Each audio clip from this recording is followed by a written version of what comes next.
প্রত্যেকটা বাবার কাছে তার সন্তান স্পেশাল। প্রত্যেকটা বাবার কাছে তার সন্তান পৃথিবীর সেরা সন্তান। প্রত্যেকটা বাবাই চায়, প্রত্যেকটা মা চায় তার সন্তানকে শ্রেষ্ঠ জিনিসটা দিতে। আসসালামু আলাইকুম বন্ধুরা, দেখেন আমার হাজব্যান্ড আমার ছেলে অর্ণবের জন্য কতগুলো মিষ্টি পাঠিয়েছে। অর্ণব অনেক মিষ্টি অনেক অনেক বেশি পছন্দ করে, আর বিশেষ করে রসমালাই অর্ণবের অনেক ফেভারিট। তো অর্ণবের বাবা গেছে হচ্ছে কুরবানির 1 মাস পর, যেদিন চলে যাবে সেদিন সকালে অর্ণবের বাবা জানলা থেকে 5 কেজি রসমালাই এনে ফ্রিজে রেখে গেছে। আমি বলছি এতগুলো মিষ্টি আনার কি দরকার ছিল? ও বলছে না, অর্ণব খাবে, তুমি তো আর জানলা যাও না, ওখান থেকে আনতে পারবো না। ঠিক আছে, এখান থেকে আমি এনে দিয়ে গেলাম, খাবে আস্তে আস্তে। তো এখন আবার দেখেন 8 কেজি মিষ্টি পাঠিয়েছে। গেছে হচ্ছে কয়েক মাস হয়েছে, এখন 8 কেজি মিষ্টি পাঠিয়েছে। 8 কেজির মধ্যে 5 কেজি হচ্ছে রসমালাই আর 3 কেজি হচ্ছে স্পঞ্জ মিষ্টি। স্পঞ্জ মিষ্টি বলতে অর্ণব স্পঞ্জ মিষ্টি না, অর্ণব যে কোনো মিষ্টি অর্ণব মাশাআল্লাহ অনেক পছন্দ করে, আর অর্ণব খায়, আলহামদুলিল্লাহ অর্ণব খায়। তো সেজন্য অর্ণবের বাবাও চেষ্টা করে অর্ণবকে এরকম মাঝে মাঝে কিছু খাবার পাঠায়।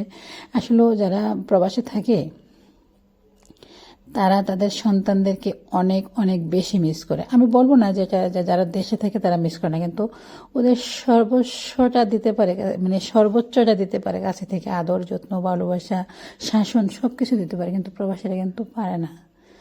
তো প্রবাসীরা প্রবাস থাকলেও তাদের দেহটা প্রবাসে থাকে, কিন্তু তাদের মন প্রাণ পুরোটাই তাদের সংসারের প্রতি থাকে, তাদের সন্তানদের প্রতি থাকে। এই অর্ণবের বাবা তো প্রতি 3 বেলায় খাওয়ার সময় ফোন দেবে, কি খাইছি, কি রান্না করছে, বাচ্চা কি খাইছে, ছেলে কি পছন্দ করছে, এগুলা।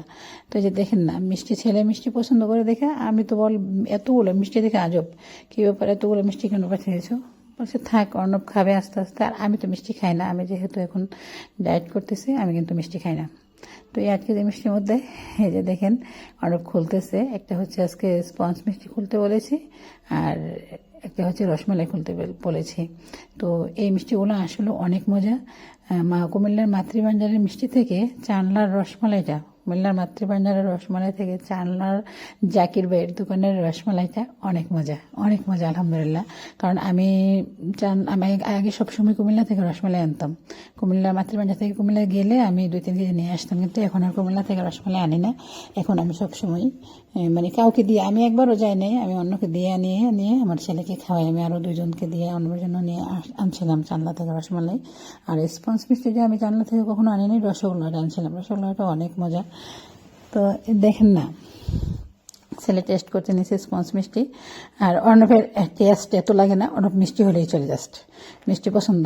তো সেদিন অর্ণবের জন্য আমি আমাদের বাজার থেকে মিষ্টি আনছিলাম, অর্ণব আমাকে একবার পচিয়ে ফেলছে, তুমি আমার এই বাজার থেকে মিষ্টি এনে খাওয়াইবা, আমি এই দোকানে মিষ্টি খাই না। তার জন্য অর্ণবের বাবা দেখেন অর্ণবের জন্য অনেকগুলো মিষ্টি পাঠিয়েছে। বললাম না, প্রবাসে থাকলেও ভালোবাসা যায় কাছে থাকার মতন। এই যে বাবা আসে নাই, কিন্তু বাবার মিষ্টি পাঠিয়েছে, অনেক খুশি ছেলে, দেখেন অনেক আনন্দ নিয়ে মিষ্টিগুলো টেস্ট করছে, কেমন হয়েছে খাবে, খেয়ে তারপরে জানাবে কেমন হয়েছে। তারপরে আর খেয়ে জানানোর কি আছে। আমার ছেলে দেখেন না, আমার ছেলের মানে খুশি দেখে আমারই অনেক খুশি লাগতেছে, হাসতেছে। আমি জিজ্ঞেস করতেছি আমি বলতেছি, আমি না করছিলাম যে তুমি 2টা মিষ্টি একসাথে খেলে টেস্ট বুঝবা না, একটা মিষ্টি খাও, যে কোনো একটা খাও, পরে আবার আরেকটা খাও, তাহলে টেস্ট বুঝবা। তো আমার ছেলে ও খাচ্ছে, আবার আমাকেও খাইয়ে দিচ্ছে। দেখেন আমাকেও বলছে কেমন, আলহামদুলিল্লাহ ভালোই, স্পঞ্জ মিষ্টিটা ভালোই, খারাপ না। তো রসমালাইটা আরও ভালো। তো এই স্পঞ্জ মিষ্টিটা আমি এবার চানলার স্পঞ্জ মিষ্টি প্রথম খেয়েছি, আলহামদুলিল্লাহ ভালো, অনেক ভালো আলহামদুলিল্লাহ।